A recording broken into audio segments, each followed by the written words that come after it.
ठीक है, अपना क्वेश्चन है भाई, a particle of mass m equal to 500 gram is moving in a straight line.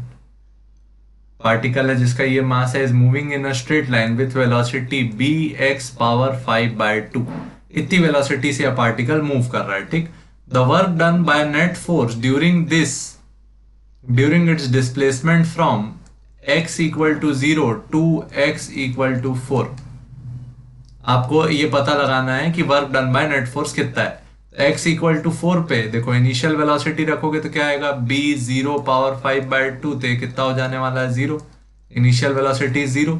जबकि जब फाइनल वेलोसिटी निकालोगे तो क्या लिखोगे, b x की जगह क्या रखोगे, 4।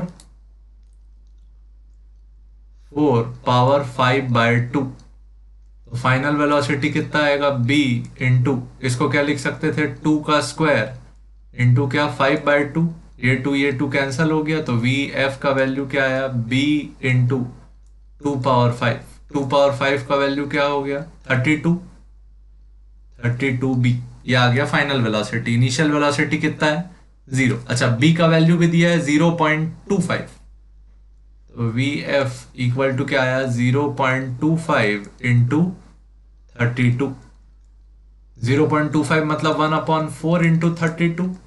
तो फाइनल वेलोसिटी कितना आया, 8 मीटर पर सेकेंड। ठीक, मास भी अपने को पता है 500 ग्राम। 500 ग्राम को क्या लिख सकते हो, हाफ के जी।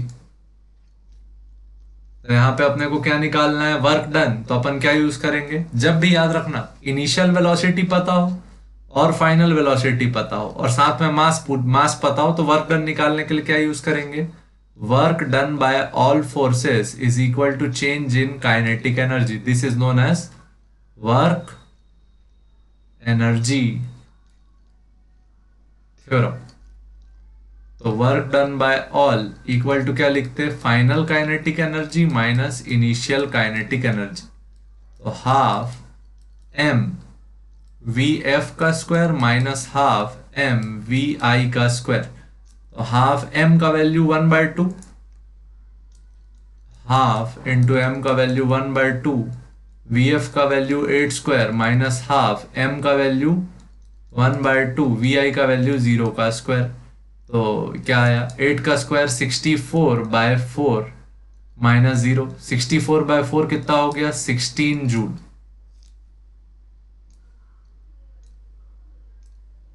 ठीक, क्या यूज करना है, work done by all forces is equal to change in kinetic energy. Theorem का नाम क्या है, वर्क एनर्जी थ्योरम। ठीक।